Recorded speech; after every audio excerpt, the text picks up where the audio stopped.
Magic. நம்ம எல்லாருக்கும் ஒரு கெட்ட பழக்கம் இருக்கு. எப்போ பாரு டைம் இல்ல, ரொம்ப பிஸியா இருக்கேன்னு சொல்லிட்டே இருப்போம். ஆனா உண்மை என்ன தெரியுமா? நமக்கு நேரம் இல்லாம இல்ல, அந்த நேரத்தோட அருமை புரியல, அவ்வளவுதான். இந்த 6 month சேலஞ்சோட முதல் பாடம் இதுதான். நீங்க யோசிச்சு பாருங்க, உலகத்துல இருக்கிற மிகப்பெரிய கோடீஸ்வரர்களுக்கும் சரி, சாதாரண ஒரு கூலி வேலை செய்யறவங்களுக்கும் சரி, கடவுள் சரிசமமா கொடுத்த ஒரே விஷயம் இந்த 24 மணி நேரம் தான். யாருக்கும் ஒரு நிமிஷம் கூட அதிகமாகவோ இல்ல குறைவாகவோ கொடுக்கறதே இல்ல. அப்போ ஏன் ஒருத்தர் மட்டும் சாதிக்கிறாங்க, மத்தவங்க அப்படியே இருக்கிறாங்க? ஏன்னா சாதிக்கிறவங்க அவங்க நேரத்தை முறையா டிசைன் பண்றாங்க. நம்ம ஒவ்வொருத்தருக்கும் தினமும் 24 மணி நேரம் அப்படிங்கிற அந்த எரிபொருள் இலவசமா கிடைக்குது. ஆனா நாம என்ன பண்றோம்? அந்த காரை ஸ்டார்ட் கூட பண்ணாம சும்மா போனை நோண்டிக்கிட்டு மத்தவங்க என்ன பண்றாங்கன்னு எட்டி பார்த்துட்டு பாதி பெட்ரோலை வீணாவே ஆவியாக்குறோம். நைட் 12 மணி ஆகும்போது கார் மறைஞ்சு போனதுக்கு அப்புறம் ஐயோ நான் அங்க போயிருக்கலாமே, இதை செஞ்சிருக்கலாமே அப்படின்னு ஃபீல் பண்றோம். இது எவ்வளவு பெரிய முட்டாள்தனம்னு யோசிச்சு பாருங்க. நேரம்ங்கிறது ஒரு மேஜிக் மாதிரி. அது கையில இருக்கும்போது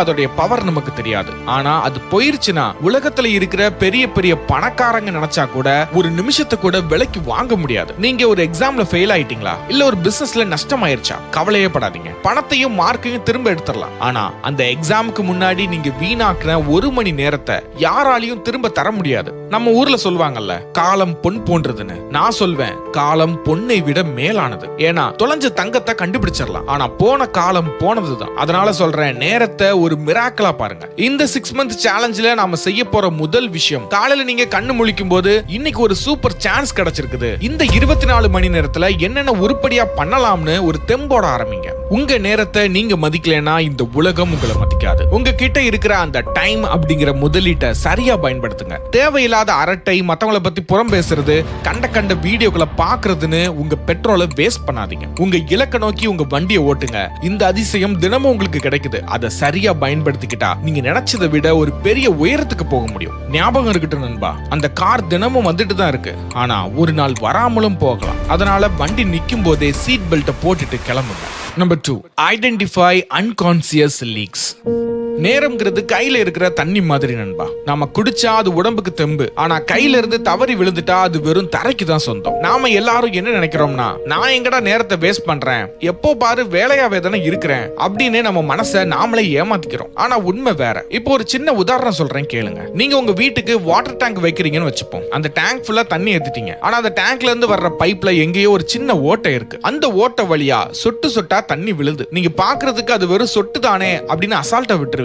ஆனா கொஞ்ச நேரம் கழிச்சு வந்து பார்த்தா டேங்க்ல பாதி தண்ணி காலியா இருக்கும். அதே மாதிரி தான் நம்ம வாழ்க்கையிலயும் சில நேர ஓட்டைகள் இருக்கு. நாம ஒரு முக்கியமான வேலையில இருப்போம், அப்ப டக்குன்னு ஒரு நோட்டிபிகேஷன் வரும். சரி என்னதான் வருதுன்னு எடுத்து பார்ப்போம்னு போனை தொடுவோம். அங்க ஒரு வீடியோ ஓடும், அதை தொடர்ந்து இன்னொரு வீடியோ, அப்புறம் யாரோ ஒருத்தரோட போட்டோ. அப்படியே உள்ள போயிட்டே இருப்போம். வெளியே வரும்போது பார்த்தா 1 மணி நேரம் காணாம போயிருக்கும். இதுதான் அந்த நேரம் கசிற இடம். இதுக்கு என்ன பண்ணலாம்? முதல்ல அவேர்னஸ் வேணும். அதாவது நீங்க என்ன பண்றீங்கன்னு உங்களுக்கு தெரியணும். இப்போ ஒரு வாரம் நீங்க என்ன பண்றீங்கன்னு ஒரு கணக்கெடுங்க. காலையில எந்திரிச்சதுல இருந்து நைட் தூங்குற வரைக்கும் எந்தெந்த நேரத்துல தேவையில்லாம போனை நோண்டுறீங்க, எந்த நேரத்துல சும்மா அரட்டை அடிக்கிறீங்கன்னு கவனிங்க. ஒரு நாளைக்கு 1 மணி நேரம் வேஸ்ட் பண்றீங்கன்னு வச்சுக்கிட்டா கூட ஒரு வருஷத்துக்கு 365 மணி நேரம், அதாவது கிட்டத்தட்ட முழு 15 நாட்கள். இந்த நேரத்துல நீங்க ஒரு புது மொழியை கத்துக்கலாம், ஒரு கிட்டார் வாசிக்க கத்துக்கலாம், இல்ல உங்க உடம்ப ஃபிட்டா வச்சுக்க ஜிம்முக்கு போகலாம். ஆனா நாம அந்த நேரத்தை அப்படியே காத்துல பறக்க விடுறோம். இந்த 6 month சேலஞ்சில நாம செய்ய வேண்டியது ஒன்னே ஒண்ணுதான், அந்த ஓட்டைய அடைக்கணும். நீங்க சோஷியல் மீடியா பாக்குறீங்களா? தப்பே இல்ல, ஆனா அதுக்குன்னு ஒரு டைம் ஒதுக்குங்க. நான் இப்போ 15 நிமிஷம் தான் ரீல்ஸ் பாப்பேன்னு உங்க மனசு கிட்ட சொல்லுங்க.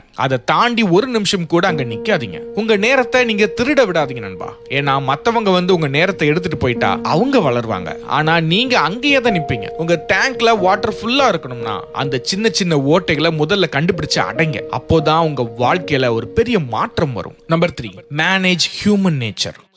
நம்ம மனசு இருக்குதுல்ல, அது ஒரு குட்டி பாப்பா மாதிரி. அதுக்கு எப்பவும் ஜாலியா இருக்கணும், கஷ்டப்படவே கூடாது, சொகுசா இருக்கணும்னு தான் தோணும். அப்போ நாம என்ன பண்ணுவோம்? இந்த மாதிரி ஒரு மோட்டிவேஷன் வீடியோவோ இல்ல ஸ்பீச்சோ கேட்ட உடனே நாளையில இருந்து பாருடா என்னோட ஆட்டத்தை, 5 மணிக்கு எந்திரிக்கிறேன், 10 கிலோமீட்டர் ஓடுறேன், 5 லிட்டர் தண்ணி குடிக்கிறேன்னு பெரிய லிஸ்டே போடுவோம். ஆனா 2வது நாள் என்ன ஆகும்? அதே பழைய குருடி கதவை திரடி கதையா, அலாரத்தை ஆஃப் பண்ணிட்டு தூங்கிடுவோம். ஏன் இப்படி நடக்குது?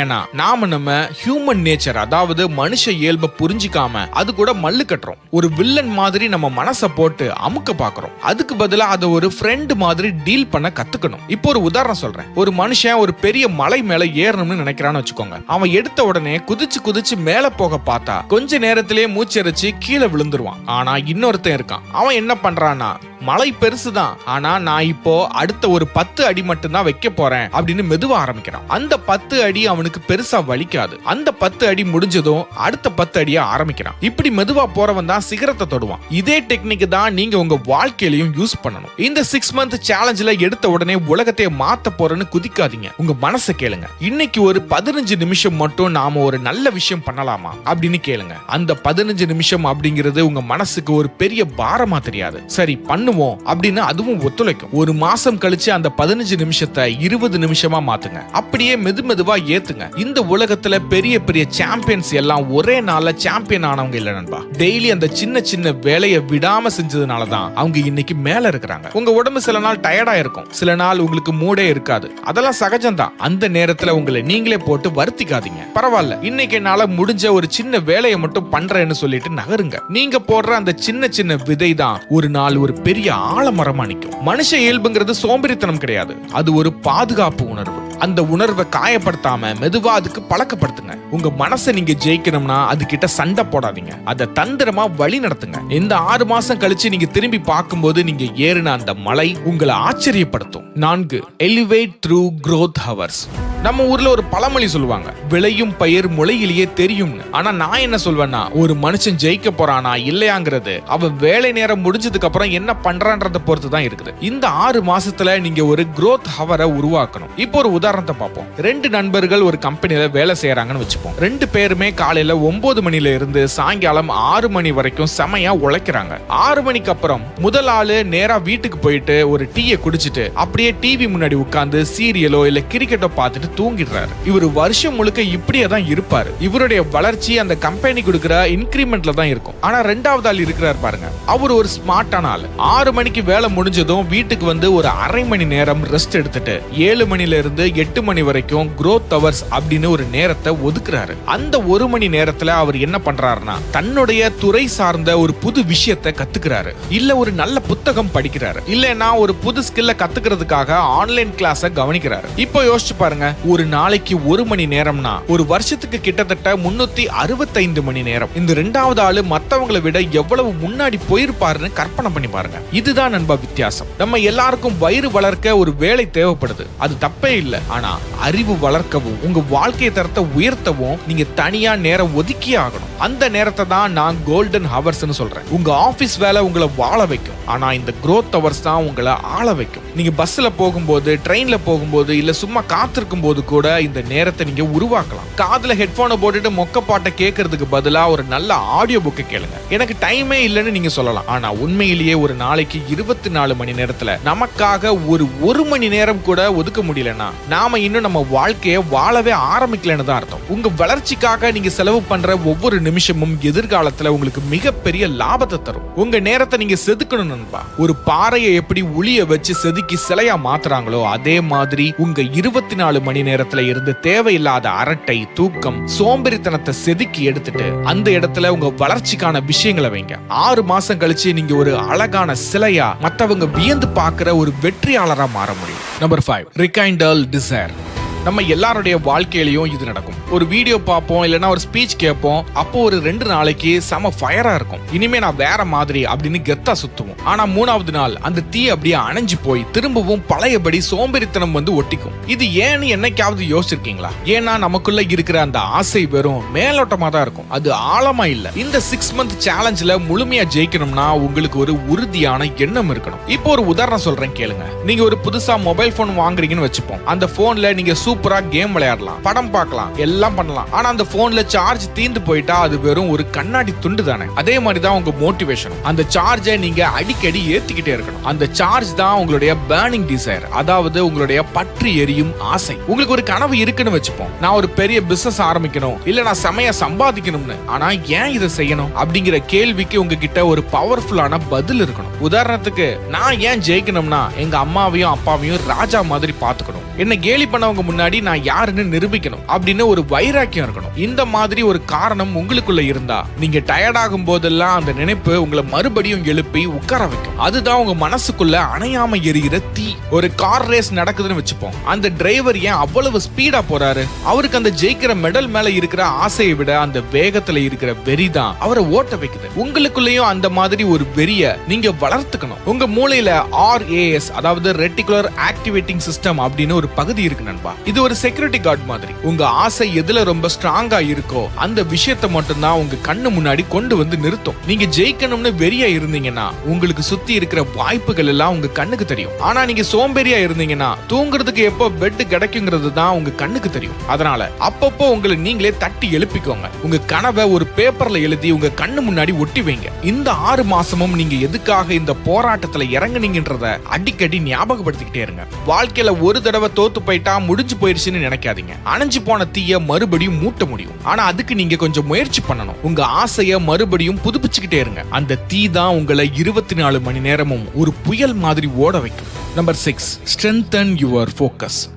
இந்த 6 month சேலஞ்சில் மிக முக்கியமான ஆயுதம் ஃபோக்கஸ். இன்னைக்கு இருக்கிற காலகட்டத்தில் ஒரு விஷயத்துல கவனத்தை வைக்கிறங்கிறது சாதாரண விஷயம் இல்ல. சுத்தி இருக்கிற எல்லாமே நம்ம கவனத்தை சிதறடிக்க காத்துக்கிட்டு இருக்குது. ஆனா ஒண்ணு மட்டும் தெரிஞ்சுக்கோங்க நண்பா, யார் ஒருத்தர் ஃபோக்கஸ் பண்றாங்களோ அவன் தான் இந்த உலகத்தை ஆள்றான். உதாரணத்துக்கு, நீங்க ஒரு லென்ஸ் எடுத்துக்கிறீங்கன்னு வச்சுப்போம். சூரிய வெளிச்சம் எல்லா இடத்துலயும் தான் விழுது, ஆனா அது எதையும் எரிக்கிறது இல்ல. ஆனா அதே சூரிய வெளிச்சத்தை அந்த லென்ஸ் மூலமா ஒரு புள்ளியில குவிச்சு ஒரு பேப்பர் மேல வச்சா என்ன ஆகும்? அந்த பேப்பர் பத்தி எரியும். அதே சூரிய வெளிச்சம் தான், ஆனா ஃபோக்கஸ் பண்ணும்போது அதுக்கு ஒரு பயங்கரமான சக்தி கிடைக்குது. உங்க சக்தியும் அப்படிதான். நீங்க ஒரே நேரத்துல 10 விஷயத்தை யோசிச்சுக்கிட்டு இருந்தா நீங்க சாதாரணமா தான் இருப்பீங்க. ஆனா உங்க மொத்த கவனத்தையும் ஒரே ஒரு இலக்குல வச்சா நீங்க எதையும் சாதிக்கிற ஒரு சக்தியா மாறிடுவீங்க. நம்ம மூளை எப்பவுமே பழச பத்தி கவலைப்படும், இல்லனா வருங்காலத்தை பத்தி பயப்படும். இதனால இன்னைக்கு நம்ம கையில இருக்கிற அந்த தங்கமான நேரம் வீணா போயிடுது. இத சரி பண்ண ஒரு வழி இருக்கு, அதுதான் மனப்பயிற்சி. தினமும் ஒரு 10 நிமிஷம் அமைதியா உட்காருங்க. வேற எதை பத்தியும் யோசிக்காம உங்க மூச்சை மட்டும் கவனிங்க. இத பாக்குறதுக்கு ரொம்ப சாதாரணமா தெரியலாம், ஆனா உங்க மூளை சிதறி ஓடும் போது அதை திரும்ப கூட்டிட்டு வந்து ஒரே இடத்துல நிறுத்துறது இந்த பயிற்சி தான். உங்க கவனத்தை இரும்பு மாதிரி ஸ்ட்ராங்கா மாத்துங்க. ஒரு கிரிக்கெட் பேட்ஸ்மேன் வாராருன்னு வச்சுக்கோங்க. ஸ்டேடியத்துல ஆயிரக்கணக்கான பேர் கத்துவாங்க, மியூசிக் ஒரு பக்கம் ஓடும், ஆப்போசிட் டீம்ல இருக்கிற பிளேயர்ஸ் கிண்டல் பண்ணுவாங்க. ஆனா அந்த பேட்ஸ்மேன் எதையும் காதுல வாங்காம வர்ற அந்த பந்தை மட்டும் தான் பாப்பாரு. அந்த ஒரு வினாடி கவனம் தான் அவரை சிக்ஸர் அடிக்க வைக்குது. உங்க வாழ்க்கையிலயும் அப்படிதான். சுத்தி இருக்கிறவங்க பேசுறது, சோஷியல் மீடியால வர சத்தங்கள், மத்தவங்க பண்ற கேலி, இதையெல்லாம் தூக்கி போட்டுட்டு உங்க இலக்கு அப்படிங்கிற அந்த பந்தை மட்டும் பாருங்க. நீங்க ஒரு வேலையை செய்யும் போது அந்த வேலையை தவிர வேற எதுவுமே உங்க உலகத்துல இருக்க கூடாது. கவனம்ங்கிறது ஒரு தசை மாதிரி நண்பா. நீங்க எவ்வளவு தூரம் அதை ஜிம்முக்கு போய் வெயிட்டை தூக்கி வளர்க்குறீங்களோ அவ்வளவு தூரம் அது ஸ்ட்ராங் ஆகும். ஆரம்பத்துல கஷ்டமா தான் இருக்கும், ஆனா போக போக நீங்க ஒரு வேலையில உட்கார்ந்தா உங்களை யாராலையும் டிஸ்டர்ப் பண்ணவே முடியாது. உங்க 24 மணி நேரத்தை வைரமா மாத்தணும்னா உங்க கவனிக்கும் திறனை அதிகப்படுத்துங்க. சிதறி போற கவனத்தை ஒரு இடத்துல குவிங்க. அதுக்கப்புறம் பாருங்க, 6 மாசம் கழிச்சு நீங்க ஒரு சாதாரண மனுஷன்ல இருந்து ஒரு சூப்பர்மேனா மாறிடுவீங்க. கடைசியா நம்ம பார்க்க போறது செல்ஃப் ரிஃப்ளெக்ஷன். நாம ஒரு விஷயத்தை வெறியா செஞ்சுட்டு இருப்போம், ஆனா கடைசியில அது நமக்கு தேவையே இல்லாதது கூட இருக்கலாம். இதனாலதான் செல்ஃப் ரிஃப்ளெக்ஷன் அப்படிங்கிற இந்த விஷயம் ரொம்ப முக்கியம். உதாரணத்துக்கு, நீங்க ஒரு புது ஊருக்கு போறீங்கன்னு வச்சுப்போம். நீங்க ஒரு பைக் எடுத்துட்டு செம வேகமா போறீங்க, ஆனா போற வழியில ஒரு மைல்கல் கூட இல்ல, ஒரு போர்டும் இல்ல. நீங்க ஒரு 2 மணி நேரம் கழிச்சு யாரையாவது கூப்பிட்டு கேட்டாதான் தெரியுது நீங்க போக வேண்டிய ஊருக்கு அப்படியே ஆப்போசிட் திசையில போயிட்டு இருக்கீங்கன்னு. இப்போ நீங்க எவ்வளவு வேகமா போயிருந்தாலும் அது வேஸ்ட் தானே. அதே தான் உங்க வாழ்க்கையில நடக்குது. சுய பரிசோதனைங்கிறது வேற ஒண்ணுமே இல்ல நண்பா, அந்த ஊர்ல இருக்கிற மைல்கல் மாதிரி தான். இந்த 6 மாசமும் தினமும் நைட் தூங்க போறதுக்கு முன்னாடி ஒரு 5 நிமிஷம் அமைதியா உட்கார்ந்து யோசிங்க. இன்னைக்கு நான் என் நேரத்தை சரியா பயன்படுத்தினேனா? நான் செஞ்ச வேலைகள் என்னோட லட்சியத்துக்கு ஒரு அடி முன்னாடி கொண்டு போயிருக்கா அப்படின்னு உங்களை நீங்களே கேட்டுக்கோங்க. பெரிய பெரிய ராஜாக்கள்ல இருந்து இன்னைக்கு இருக்கிற டாப் சிஇஓக்கள் வரைக்கும் எல்லாரும் இதை தான் செய்யறாங்க. அவங்க ஒரு டைரி எடுத்து அன்னைக்கு நடந்த தப்பு சரி எல்லாத்தையும் எழுதி வைப்பாங்க. இது எதுக்குன்னா, நாளைக்கு அதே தப்பை திரும்ப செய்யக்கூடாதுன்ற காரணத்துக்காக தான். ஒரு சின்ன பையன் ஒரு செடி வளர்க்கறான்னு வச்சுப்போம். அவன் தினமும் அந்த செடிக்கு தண்ணி ஊத்துறது மட்டும் இல்லாம அந்த செடி வளருதா, இலை வருதா, பூச்சி எதுவும் அரிக்குதான்னு செக் பண்ணுவான். அப்போதான் அந்த செடி ஒரு நாள் மரமா மாறும். நீங்க தான் அந்த செடி, உங்க கனவு தான் அந்த மரம். நீங்க உங்களை தினமும் செக் பண்ணலனா சோம்பேறித்தனம்ங்கிற அந்த பூச்சி உங்க வாழ்க்கைய தின்றும். நம்ம வாழ்க்கையில ஒரு 10 வருஷம் ஓடுனதுக்கு அப்புறம் ஐயோ நான் ஏன் இதெல்லாம் செஞ்சேன், நான் வேற எதையாவது பண்ணிருக்கலாமேன்னு வருத்தப்படுறதுல ஒரு பிரயோஜனமும் இல்ல. அந்த வருத்தம் உங்களுக்கு வராம இருக்கணும்னா இன்னைக்கே உங்க திசையை சரி பண்ணுங்க. நீங்க எவ்வளவு பிஸியா இருந்தாலும் சரி, இந்த 6 மாசம் தினமும் உங்களுக்காக ஒரு 5 நிமிஷம் ஒதுக்குங்க. இது உங்களை ஒரு மேதாவி ஆக்கும்னு நான் சொல்லவே வரல, ஆனா இது உங்களை ஒரு தெளிவான மனுஷனா மாத்தும். தெளிவு இருந்தாலே போதும் நண்பா, வெற்றி தானா உங்களை தேடி வரும் நண்பா. இப்போ நாம அந்த 7 வழிகளையும் பார்த்தாச்சு. நேரத்தை ஒரு அதிசயமா பாக்குறதுல ஆரம்பிச்சு உங்களையே செக் பண்ற வரைக்கும் எல்லாமே பவர்ஃபுல்லான விஷயங்கள். இதையெல்லாம் நீங்க ஒரு கதை மாதிரி கேட்டுட்டு அப்படியே விட்டுறக்கூடாது. இது உங்க வாழ்க்கையை மாற்ற போற ஒரு மந்திர கோட். 6 மாசமும் தினமும் ஒவ்வொரு ஸ்டெப் எடுத்து வைங்க. ஞாபகம் இருக்கட்டும், நம்ம ஒவ்வொருத்தருக்கும் கிடைச்ச அந்த 24 மணி நேரத்தை நாம எப்படி டிசைன் பண்றோன்றத பொறுத்து தான் நம்ம வெற்றியே இருக்கு. நாளையில இருந்து இல்ல, இப்போ இந்த நிமிஷத்துல இருந்தே இந்த 6 மந்த் சேலஞ்ச ஸ்டார்ட் பண்ணுங்க. உங்க வாழ்க்கைய ஒரு புது உத்வேகத்தோட ஆரம்பிங்க. நீங்க ஒரு வெற்றியாளரா நிக்க போற அந்த 6 மாசம் கழிச்சு உங்களை பார்க்க நான் ஆவலா இருக்கிறேன். இந்த வீடியோல அவ்வளவுதான். இந்த வீடியோ பிடிச்சிருந்துச்சுன்னா மறக்காம லைக் பட்டனை